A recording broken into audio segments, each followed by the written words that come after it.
You were taught to chase applause before you ever did a single thing worth clapping for. Compliments came as currency for being easy to manage, smooth around the edges, simple to understand. You learned that approval was a doorway, and your voice was the ticket, so you trimmed it down until it fit in their hands. They called it love. You called it belonging. In practice, it was training, a slow conditioning of your nervous system to equate quiet with danger and noise with safety. If they nodded, you mattered. If they looked away, you dissolved.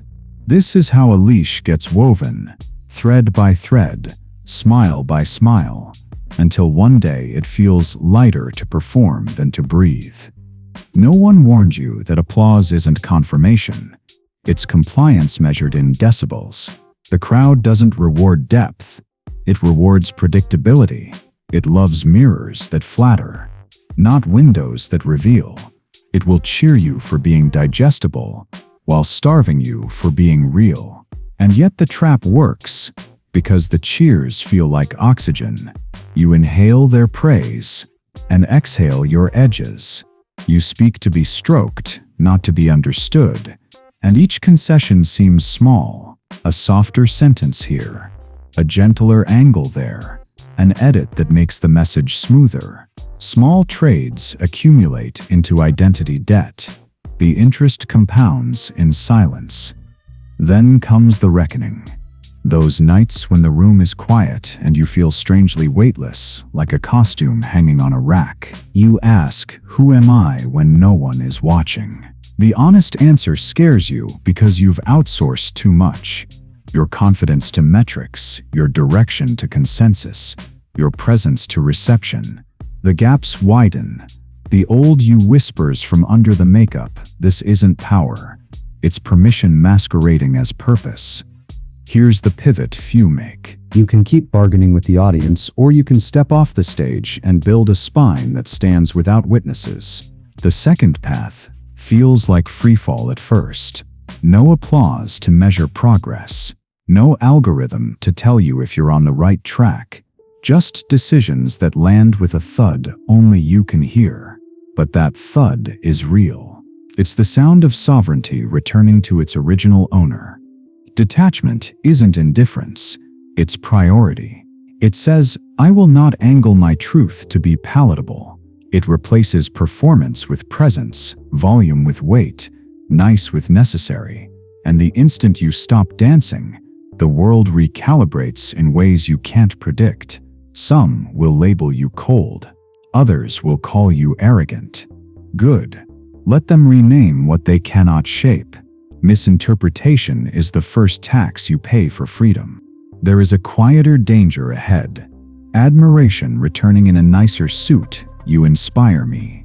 You're different in the best way.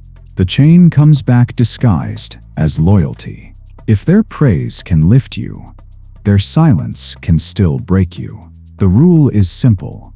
Gratitude without dependence. Accept the compliment, change nothing for it.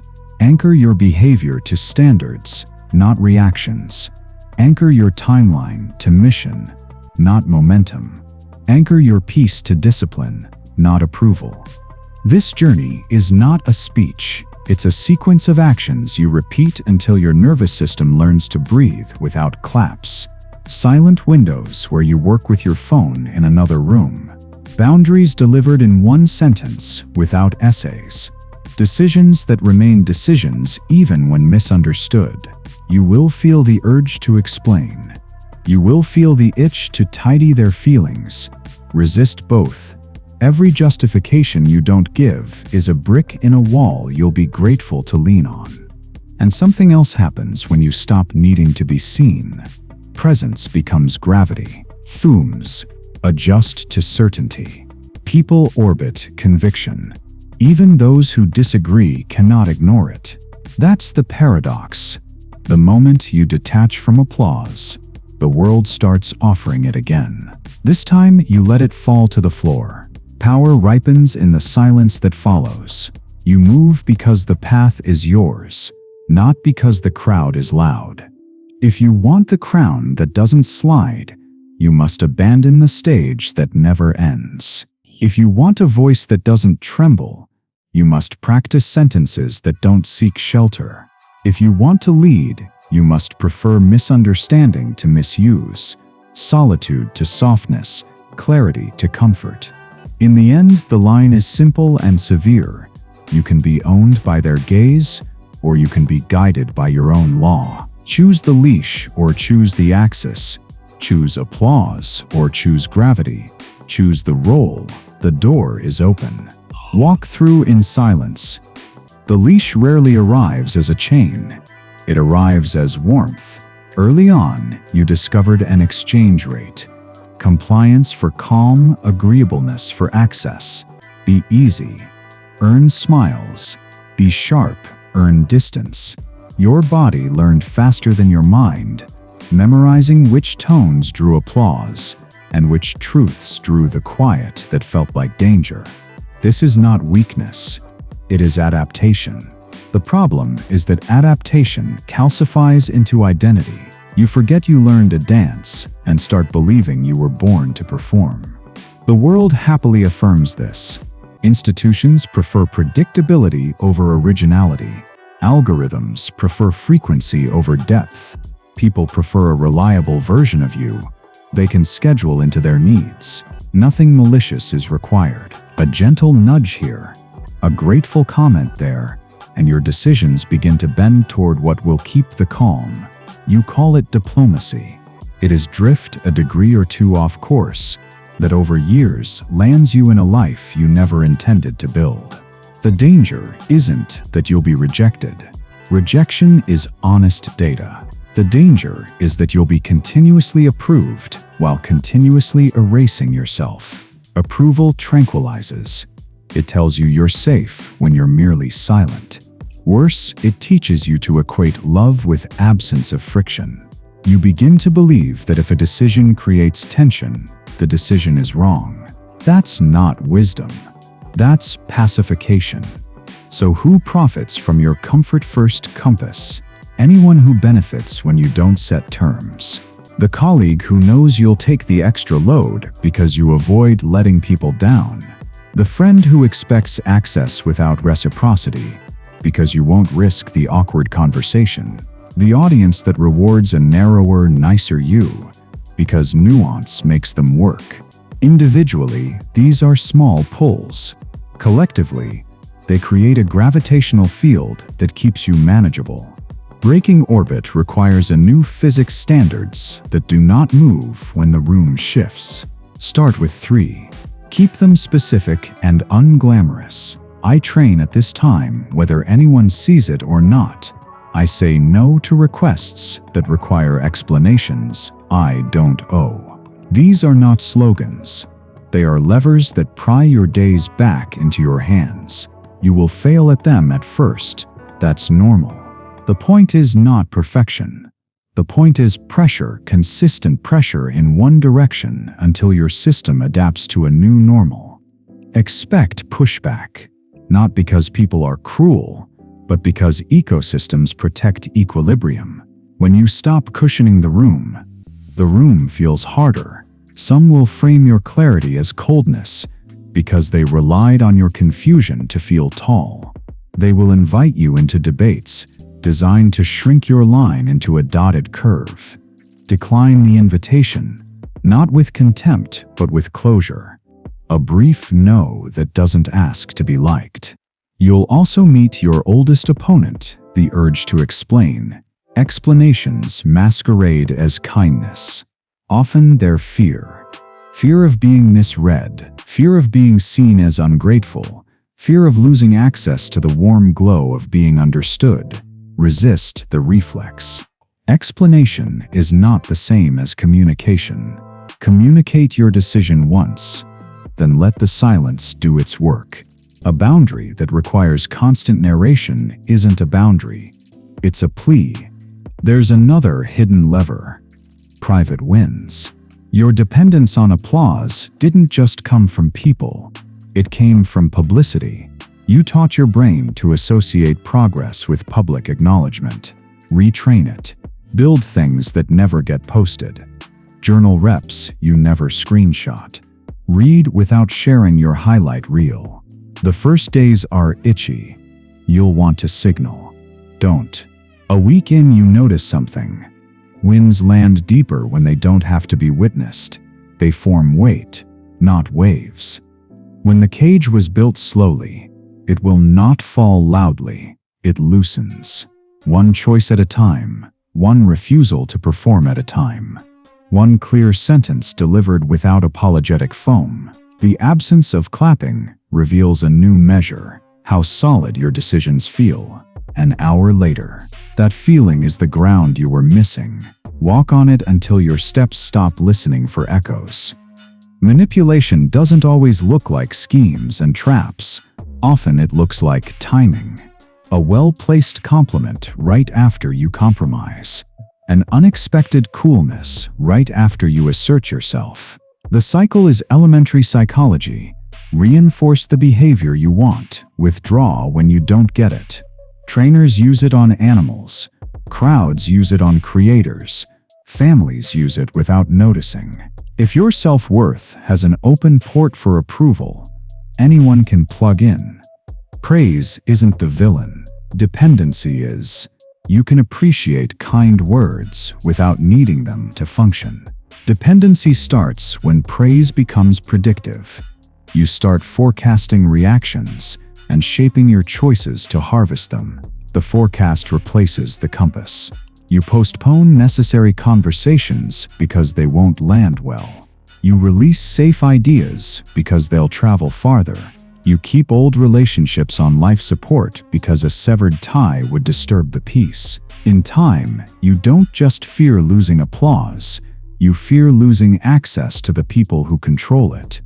The silence tactic is subtler. When you hold a line, some will go quiet. Not rage, not argument, just absence. It triggers the oldest alarm in your system. Abandonment. You rush in to fix the vibe, to soften the edge, to rewrite your sentence.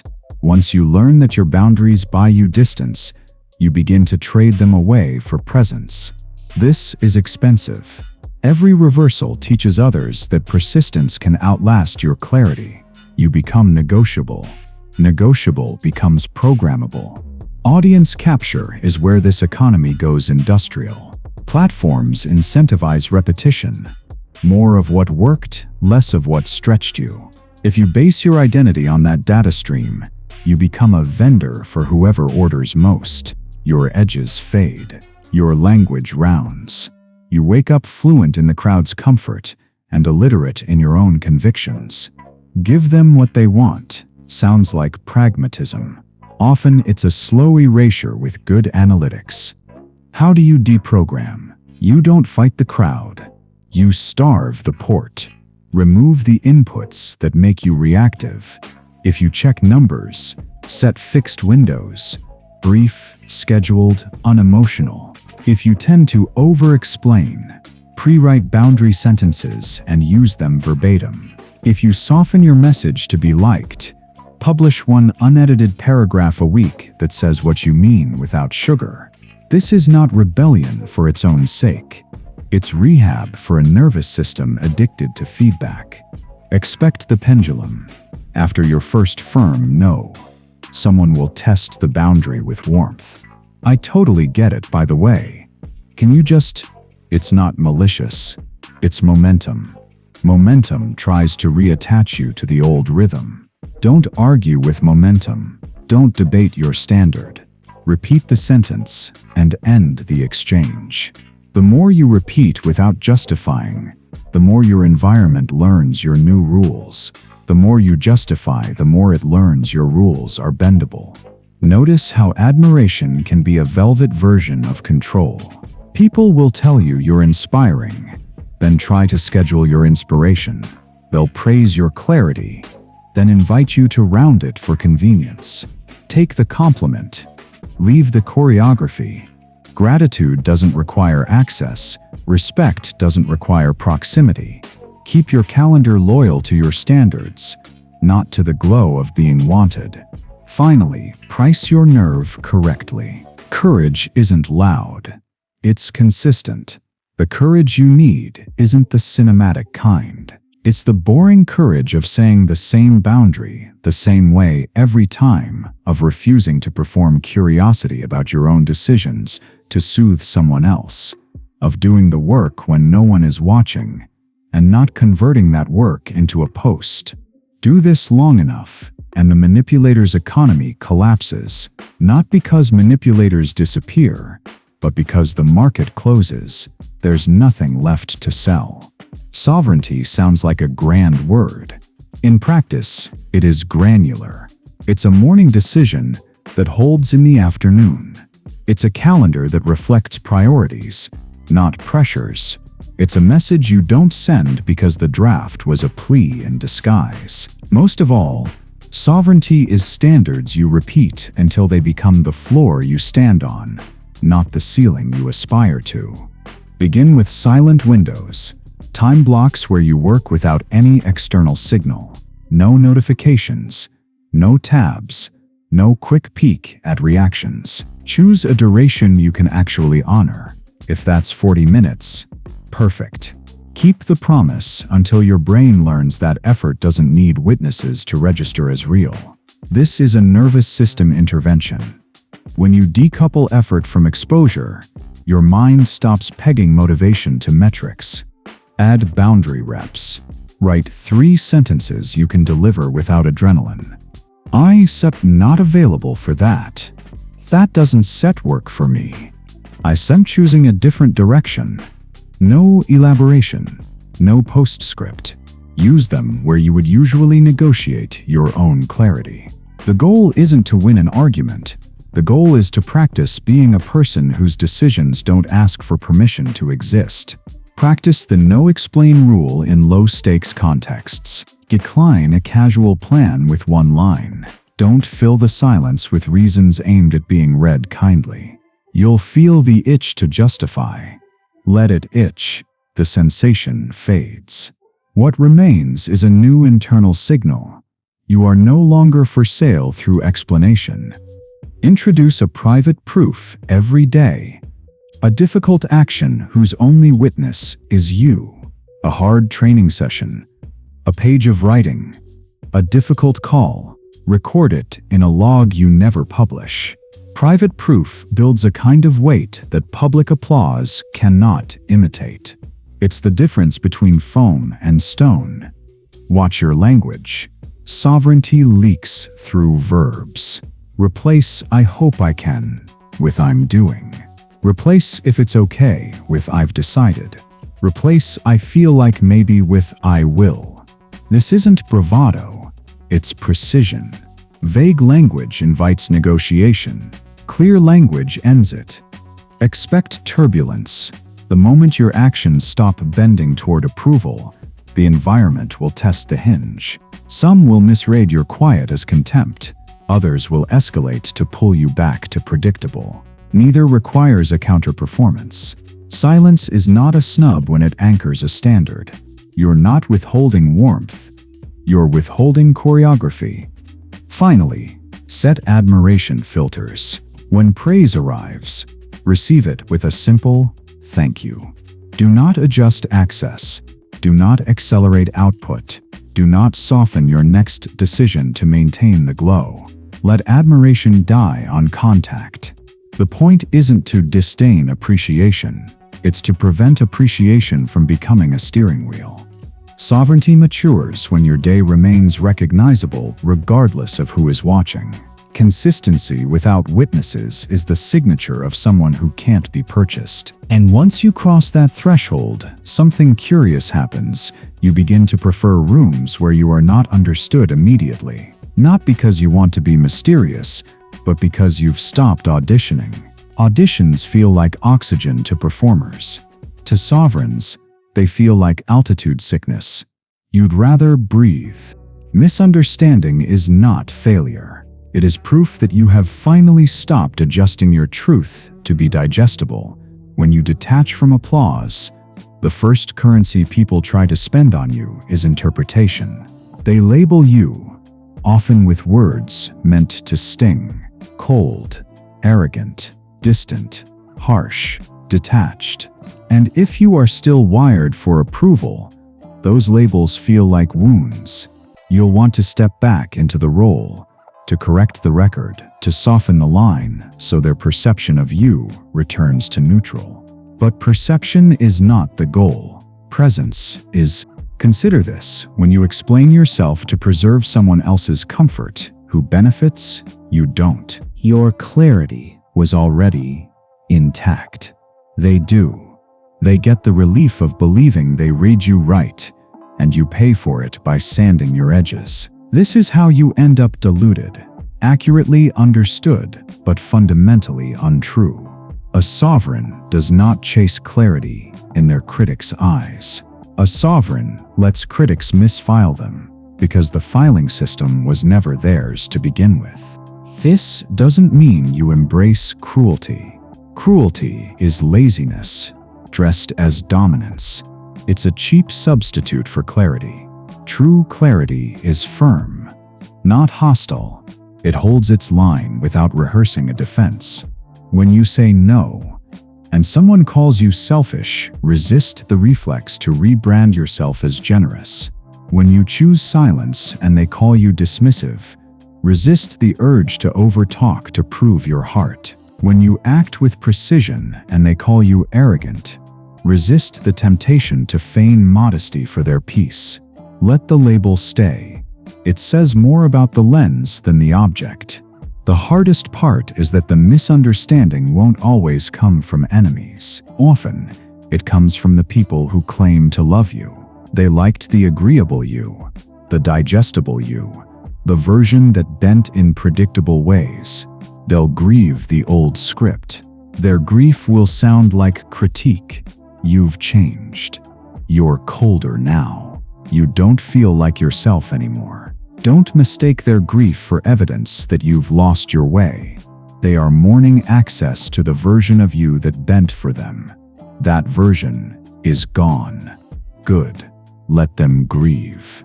What about loyalty? Doesn't refusing to explain damage relationships? Sometimes. But true loyalty doesn't require constant explanation. It trusts your silence. It respects your standards. Those who remain only when your edges are soft were never loyal to you, only to their comfort. When you harden your outline, some will leave. Let them. Their departure makes space for those who can stand in the presence of clarity without demanding translation. Think of misunderstanding as a toll booth. Every time you pass through, you lose a few onlookers who were only there for the show. They'll exit muttering, confused by your refusal to perform. Let them exit. On the other side, the air is cleaner. The conversations are sharper. The relationships are fewer, but sturdier. Misinterpretation filters the shallow from the serious without you lifting a finger. Here's the paradox. Once you allow yourself to be misunderstood, the weight on your shoulders lightens. You no longer waste energy scripting palatable versions of yourself. You conserve power by speaking once. You protect your core by letting silence finish the sentence. Misinterpretation is not a threat. It's a shield. It keeps away the people who only valued you as long as you bent. There is one more layer. Misinterpretation creates fear in others because they can no longer predict you. Predictability is safety for them. Once you stop rehearsing, you become an unknown variable. Unknown variables can't be controlled. That makes you appear dangerous, even when you are calm. Good. Let the aura of danger grow, not from aggression, but from consistency. A man who does not correct misinterpretations is a man whose truth has graduated beyond audience management. That kind of man is unbribbable. That kind of man is rare. So the next time you're misread, resist the itch to clarify. Breathe. Let their version of you circulate while the real you continues. Unshaken, unbent, unconcerned. Because when their words no longer move you, your presence begins to move them. Misunderstood. Perfect. That means you've stopped performing. Detachment works. You stop bending for approval, and slowly the manipulation loses its grip. But power never comes uncontested. Once applause fails to move you, once silence fails to break you, the world tries a sweeter trick: admiration. You inspire me. You've changed in the best way. You're different now, and I mean that as a compliment. These phrases arrive wrapped in warmth, but beneath the velvet, the same hook gleams. Admiration is simply control with a new wardrobe. Here's how it works. The same system that once demanded you soften will now praise you for your sharpness, but only as long as that sharpness entertains them. They'll tell you you're a role model, but role models are still performers, still bound by expectation. They'll elevate you in conversations, but pedestals are prisons carved from compliments. If you start shaping your decisions to maintain their admiration, you've simply traded one leash for another, prettier chain. This is the most dangerous stage, because it feels earned. Applause you once suspected of being hollow now returns dressed as respect. You want to believe it. You want to think this is different, that now they see the real you and the approval is finally pure.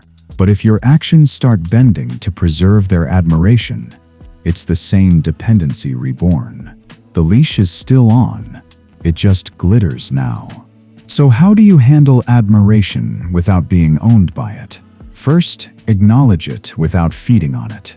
A simple thank you is enough. No need to extend access. No need to accelerate output. Gratitude, yes. Dependency, never. The rule is clear. If their words can lift you, their silence can still drop you. Break that cycle by refusing to let compliments steer your compass. Second, create what I call an admiration firewall. It's a mental rule. Never alter your plan in response to praise. If someone says, "You're brilliant, you should do more of this," resist the reflex to pivot just because their admiration feels good. Ask instead, "Does this align with my mission? Would I do this if no one noticed?" If the answer is no, let the compliment pass like weather. Pleasant, but not influential. Third, audit your emotional response. When someone praises you, watch for the subtle spike of energy that says, "I need more of this." That spike is the same addiction returning. Starve it. Let the praise land and die without altering your behavior. Over time, your nervous system learns to accept appreciation without inhaling it like oxygen. There is a paradox here. The less you need admiration, the more of it you attract. People instinctively admire those who seem immune to flattery.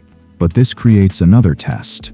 The more admiration you receive, the harder it is not to sip. The antidote is constant vigilance. Treat admiration like dessert. Enjoy the taste, don't build your diet on it. The highest danger is nostalgia. People will say, "I admire who you've become, but I miss the old you." This is bait wrapped in affection. If you take it, you start bending again to resurrect a version of yourself that was digestible. That's regression, disguised as loyalty. Remember, anyone who prefers the version of you that bent doesn't admire you. They admire their comfort. Finally, remind yourself daily, admiration is still external fuel, and external fuel burns fast. If you need it to move, you're fragile. Real sovereignty burns on an internal source. Standards, mission, private proof. Admiration can decorate the journey, but it cannot drive it. If you let it drive, you're back in the same performance hall, just on a bigger stage. So smile at the compliments, nod at the respect, accept the admiration, but never let it alter your direction. Because if admiration can steer you, then you are still owned just by a prettier master. Freedom means you remain unmoved by both the boos and the cheers. That balance is rare. That balance is unshakable. Addiction doesn't break with awareness alone. You can know that applause is poison and still crave it. You can swear you're independent and still check for likes 5 minutes after posting. The only way to sever the leash is to starve it. Not in theory, in practice. That's why you need a ritual, a deliberate fast from validation that reprograms your system. Think of it as a 7-day detox, not a slogan, not a mindset shift, a concrete protocol that strips the need from your nervous system. Day 1, 2, no applause fast. Post nothing you're tempted to monitor. Share nothing you secretly hope will generate responses. Work in silence. The itch to check will scream. Don't scratch. Instead, journal each impulse. Note when it hits, how strong it feels, what triggered it.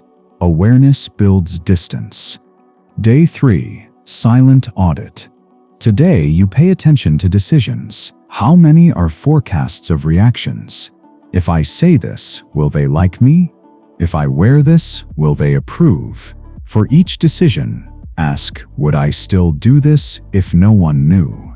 If the answer is no, pause. Swap the action for something aligned with your standards, even if it feels invisible.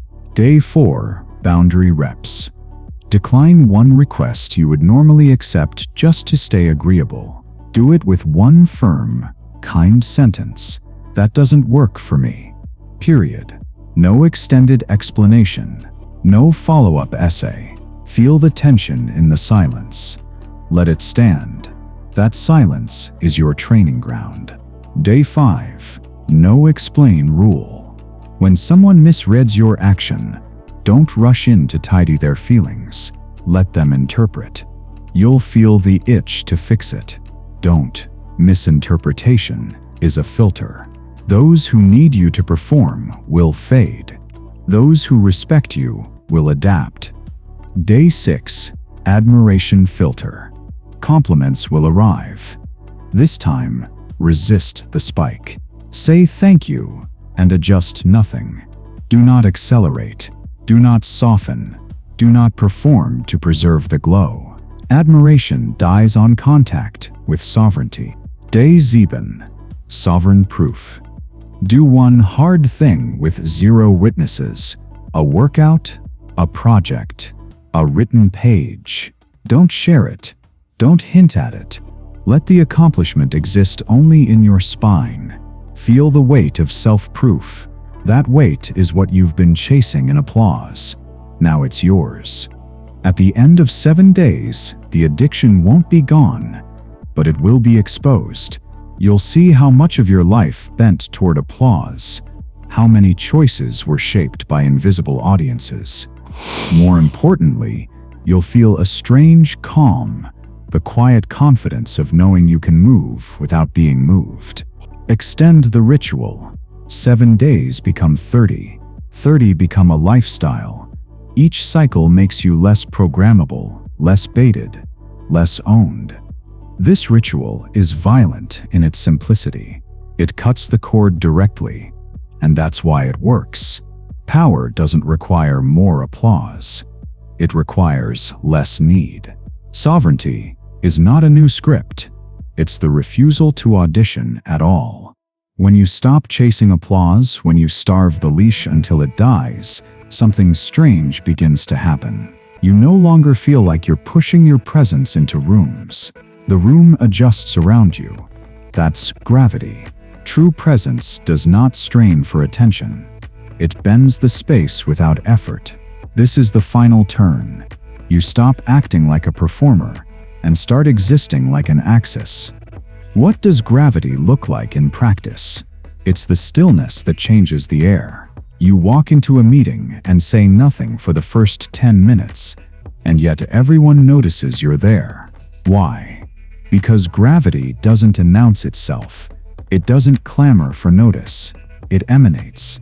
It's the difference between firecrackers and a mountain. Firecrackers are loud, visible, impossible to ignore. But the mountain, it says nothing, yet dictates the landscape. You build roads around it. You orient maps with it. That's gravity. This kind of power doesn't come from style tricks or manipulation. It comes from consistency. When your standards no longer bend to reactions, people instinctively recalibrate around you. They may resent you, they may admire you, but they cannot ignore you. Even those who hate your clarity find themselves orbiting it, because gravity doesn't ask for consent. It compels by existing. Here's where the final danger emerges: mistaking gravity for hardness. Sovereignty doesn't require cruelty. Cruelty is brittle. It snaps when challenged. Gravity is calm, steady, undeniable. It doesn't posture. It doesn't perform toughness.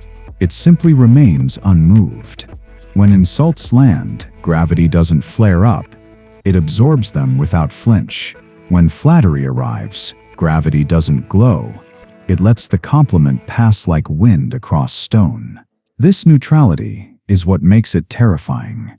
You cannot bribe a man who is indifferent to both applause and criticism. You cannot break a man who doesn't hinge on reactions. The paradox is this: the less you try to lead, the more you are followed. Because leadership is not granted by vote. It's pulled by force of being. People look for anchors. In a world addicted to reaction, the one who refuses to move becomes the reference point. You didn't ask to lead, but the orbit forms anyway. That is why gravity is dangerous. Not because it shouts, but because it doesn't need to. Gravity also rewires how you view time. Performers chase short-term spikes. Applause tonight, approval this week, likes today. Gravity plays in decades. It doesn't need constant evidence that it's working. It trusts that weight accumulates. You stop asking, "Did they notice?" and start asking, "Did I remain?" That shift is lethal to manipulation. No one can hurry a man who measures in decades. They can only choose to align or fall away. This final turn also unlocks a deeper silence. You no longer feel the itch to explain. Not because you've grown callous, but because you realize explanations are wasted on people committed to misunderstanding. You reserve your words for clarity, not defense. That silence unnerves people. They poke, they prod, they test, hoping you'll break the calm. But gravity doesn't react. It holds. Eventually, they either adjust or retreat. Both outcomes confirm the same law. Sovereignty doesn't chase. Think of the historical figures who changed trajectories, not because they shouted loudest, but because they outlasted storms. They were called stubborn, cold, unreachable. But years later, their stillness became legend. That's the path of gravity. Not immediate fireworks, but unshakable presence. It's not about being liked. It's about being undeniable, not through performance, but through persistence. The test never ends. Once you stand in gravity, admiration will return, disguised again as loyalty. People will say, "We believe in you." Smile, nod, but don't inhale it. Admiration is still applause, just wrapped in better branding. If it can lift you, it can still break you. Gravity must remain immune. Your fire burns because it is yours, not because they feed it. This is the final shift. You are no longer moved by noise. You are moved by law. Your law, and the world, slowly, painfully, inevitably, bends around it. That's gravity. That's sovereignty matured. That's what it means to lead without asking. So here you stand, on the other side of the performance, on the ashes of applause, in the silence that once terrified you. You've buried the boy who bent for smiles. You've killed the performer who begged to be seen. In his place stands something rarer, a presence that no longer trades sovereignty for company, no longer bleeds to be held, no longer bends to be loved. This is your rebirth, and unlike the gentle words they sell you in books, rebirth is violent. It requires a cutting away of everything that once kept you digestible. It demands you burn the costume, bury the leash, silence the urge to be liked. It hurts, but freedom always does. Understand this. The world will never love you the way you hope. It will love your silence. It will love your obedience. It will love your performance. But the moment you stop, the moment you deviate, the moment you refuse to play, their affection dies. And good, because it was never love. It was control dressed as connection. Once you see it for what it is, you can finally detach without regret. What remains is clarity. The clarity that you were never meant to be agreeable. You were meant to be unshakable. You were never built to be applauded. You were built to be undeniable. Every time you dilute your truth for acceptance, you pay with authenticity. Every time you shrink to be digestible, you purchase temporary affection at the cost of permanent respect. That transaction ends here because what you tolerate becomes your identity, and you are done tolerating the leash. From now on, your compass is not applause, it is alignment. Your standard is not how well they respond, it is how steady you remain. Your measure is not how loudly they cheer, it is how quietly you endure. Power does not shout, power does not audition, power moves in silence. Power commands by gravity, power stands where applause cannot reach. And yes, you will be tested. The world will poke, prod, accuse. You've changed. You've become cold. You're isolating yourself. Translation, you've stopped performing. Smile. Let their discomfort be your proof. Every accusation is confirmation that the leash is off. Do not apologize. Do not soften. Do not explain. Hold the line. Because sovereignty is not proven in comfort. It is proven in conflict. Remember this final law. If their applause can still move you, their silence can still break you. Never again. Gratitude. Yes. Dependency. Never. Accept the compliment. Let it melt before it steers you. Accept the insult. Let it fade before it wounds you. You are neither lifted nor broken by their noise. You move because the path is yours. You speak because silence would betray your fire. You lead because leadership is no longer a choice. It is the gravity of your presence. And one day, when the crowd finally asks, "How did you do it? How did you remain unmoved, untamed, untouchable?" You will not give a speech. You will not deliver a thesis. You will not perform wisdom for their comfort. You will answer with a single line. Quiet, steady, final. I stopped needing to be seen. That is the crown, not the applause, not the pedestal, not the performance. The crown is the freedom to exist without witness, to act without permission, to stand without explanation. That is sovereignty. That is presence. That is power. And once you wear it, no one can take it from you, because no one gave it to you. You seized it in silence. You built it in solitude. You proved it in gravity. And the world, whether it worships or destroys you, will never forget you.